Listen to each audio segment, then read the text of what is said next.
विद्यार्थ्यांना शाळेत जाण्याचे दिवस माहीत असतात. कामगारांना कामावर जाण्याचे दिवस माहीत असतात. परमेश्वराच्या लोकांना परमेश्वराची उपासना करण्याचा दिवस माहीत असला पाहिजे. परमेश्वराने आपल्याला कोणत्या दिवशी त्यांची उपासना करण्याची आज्ञा दिली आहे? निर्गम अध्याय 20 वचन 8. शब्बात दिवसाची आठवण ठेवून तो पवित्रपणे पार.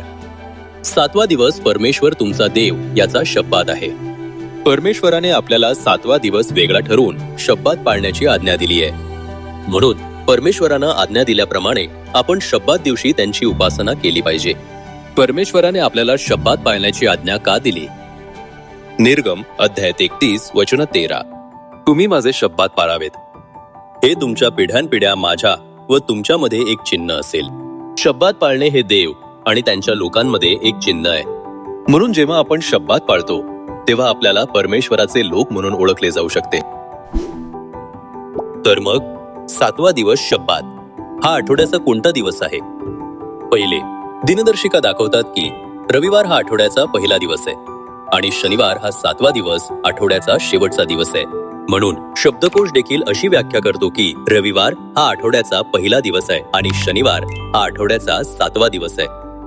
कॅथोलिक चर्चने प्रकाशित केलेल्या एका पुस्तकातही शब्बात दिवस शनिवार आहे अशी नोंद आहे. इतर उदाहरणे सांगायची झाली तर प्रत्येक ख्रिश्चन व्यक्तीला रविवार पवित्र मानणे आणि त्या दिवशी अनावश्यक कामापासून दूर राहणे बंधनकारक नाही का?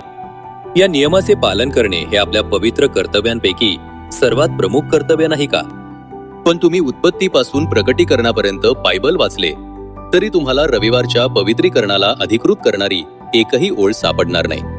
शास्त्रवचनांमध्ये शनिवारचे धार्मिक पालन करण्याची सक्ती केली आहे, ज्या दिवसाला आपण कधीही पवित्र मानत नाही.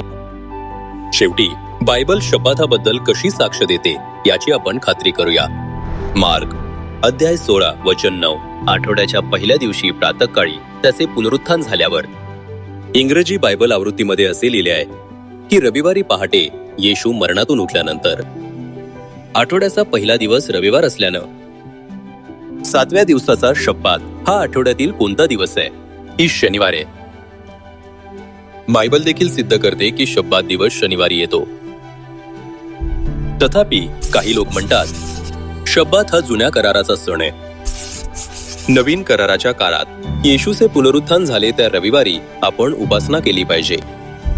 मग येशूने रविवारची उपासना केली का? नाही.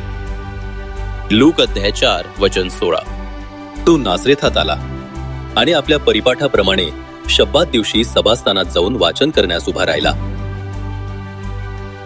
वधस्तंभानंतरही येशूचे अनुसरण करणाऱ्या प्रेषितांनी शब्बात दिवस पाळला. प्रेषितांची कृत्ये अध्याय 17 वचन 2. तेथे पौलाने आपल्या परिपाठाप्रमाणे त्यांच्याकडे जाऊन 3 शब्बात त्यांच्याबरोबर शास्त्रावरून वादविवाद केला.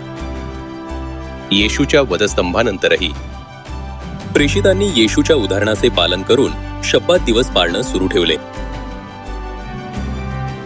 आपणही येशू आणि प्रेषितांच्या उदाहरणांचे पालन करून शब्बात दिवस पाळला पाहिजे. शब्बात दिवस पाळल्यानं आपल्याला कोणते आशीर्वाद मिळतात?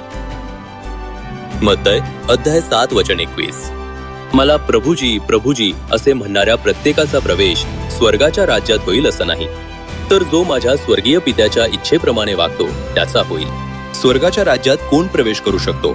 परमेश्वराच्या इच्छेनुसार वागणारेच ते आहेत. म्हणून जेव्हा आपण परमेश्वराच्या इच्छेनुसार शब्बात पाळतो तेव्हा आपण स्वर्गाच्या राज्यात प्रवेश करू शकतो.